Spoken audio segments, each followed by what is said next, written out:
All right, ladies and gentlemen, as you can see, today we're going to be taking our first look at SYLVIE. Honestly, I gotta say, when season 1 of Loki dropped on Disney Plus, I was super excited to see this character get added to the game. It took until season 2 for her to finally get here, and I'm not gonna lie, I'm happy she's in the game, but my hype for her is definitely not nearly what it was when I initially saw her in season 1. And I'm gonna be honest, I was expecting a little bit more out of this character. She's a decent DPS from what I'm seeing, but I don't see very much in the way of long-term value here, which is why I didn't go super hard on the build. I'm just gonna give her an extreme obelisk and that's it. I was toying with the idea of giving her maybe a CDP of rage, just because there's a chance that you miss your proc with her, because the rotation is very similar to Loki. It's 3 cancel, 5 cancel 4, but you want to delay the 3 until she teleports and slams down and then summons a portal and then starts attacking, and then you want to transition into 5 and then proc on 4, because the 4 has a 100% proc and her tier 3 is instantly cancelable just like Loki, which obviously makes sense because she is a Loki variant. However, I don't see much in the way of long-term value here because she doesn't have a support, or she's not really meta for anything. So because of that, you don't really need to build this character. She's free currently from the event token shop, so I would say if you're playing the game right now, pick her up, because you're still going to be able to get the free tier 3 selector and get her, so might as well get her for free in case in the future there's something that she can do that no other character can. But I highly doubt that's ever going to be the case because we have so many characters,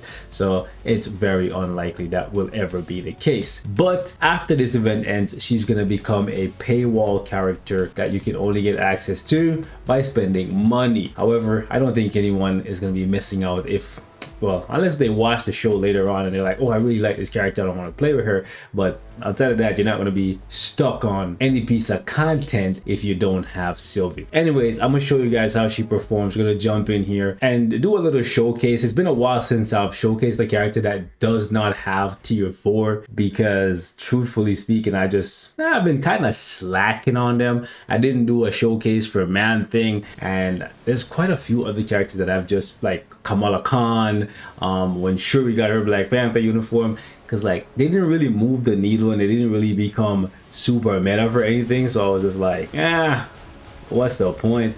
But I guess show her some love, I guess. And he's gonna move, right? Okay, her force skill reminds me of someone, and I don't know who exactly it is right now.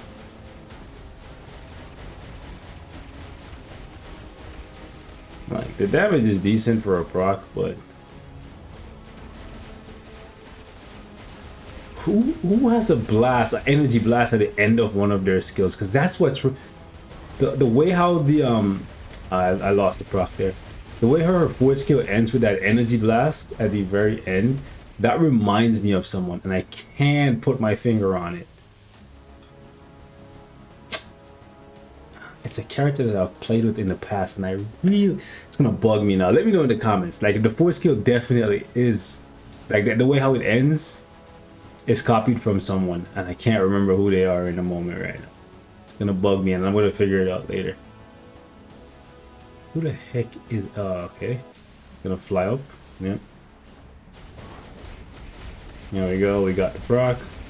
So not super proc friendly, but not hard to proc with either. Not as proc friendly as hold up, as Loki, new Loki anyways. Well, even old Loki was proc friendly too. So I guess I could toss a CTV of Destruction on her, but she doesn't have any PvP value because she doesn't have iframe ignore, right? She's literally just a weaker version of Loki. I dare say, hold on, she might even be weaker than TVA Loki if I didn't already have like TVA Loki at level 70. This is the proper way to do the rotation, I think. Like to just do the 3, delay, then 6, 5, 4. And just use Valkyrie.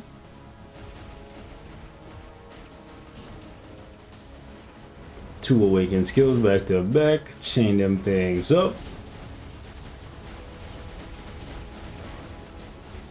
Still trying to figure out who it is that they copied that force skill blast, energy blast at the end. Like this, the same exact motion of flying up and using a one-handed energy beam attack. That comes from someone. I can't place my finger on it. So I was thinking about it, and I really don't understand why they didn't at the very least make it so that Sylvie buffs Loki, even if it's just Loki. Kind of like how Wave buffs Namor, even though at times you can't use Wave and Namor together because Namor is a villain and Wave is a hero. It would, I guess that might be the reason why they didn't come on, that sucked. Let's go ahead and let's do that. Proc. There we go. I guess that might be the reason, but nah, that's a stupid reason, right? Because at least they're universal and alien, so they would have a little bit of overlap. More overlap than Namor and Wave for sure, because she's a female superhero, speed, hold on, human, and he's a combat male mutant supervillain, right? But every time they, hold on, I shouldn't say every time because she only has one uniform and that's the newest one that she has, but still, like the base version of Wave buffs Namor, and Namor's gotten 2 villain uniforms and she's always stayed a hero. Like, you know what I'm saying? So I don't really understand why they didn't at least give Sylvie some long-term value to make it so that people would want to go out of their way to get her. Okay, please don't kill her in the cutscene. I know that thing is still hitting.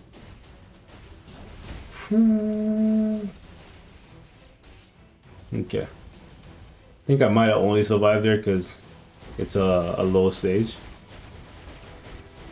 But can't really do anything higher than this, I don't believe.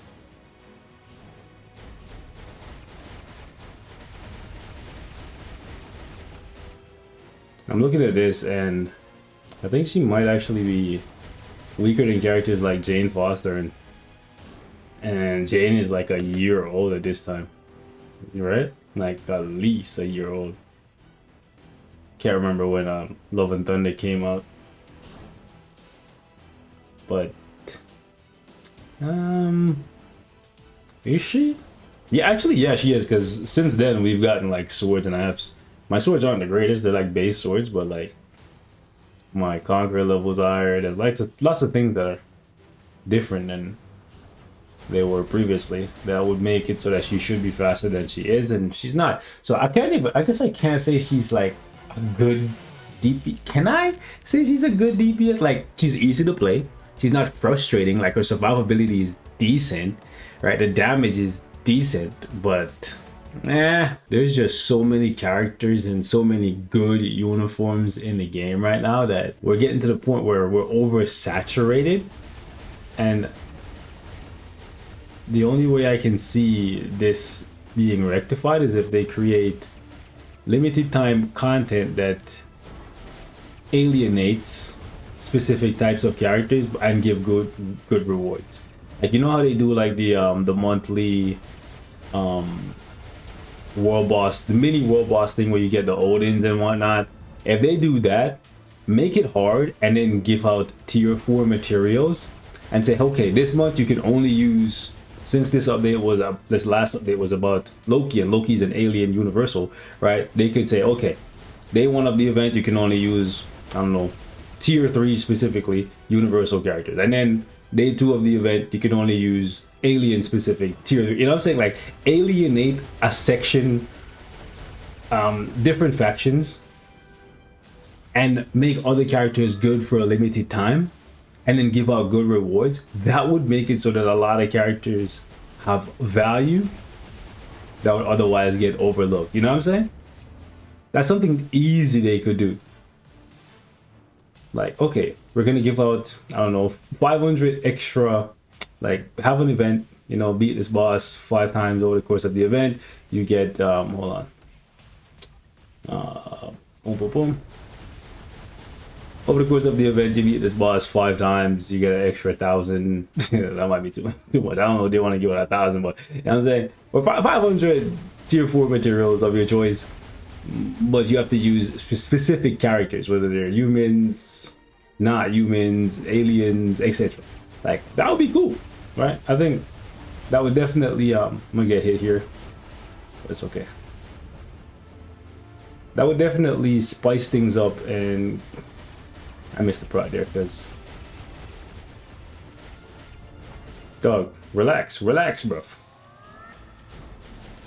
See, that's the problem. Sometimes when you land, that first hit from the 3 triggers the prop before you can get to the 5 and the 4.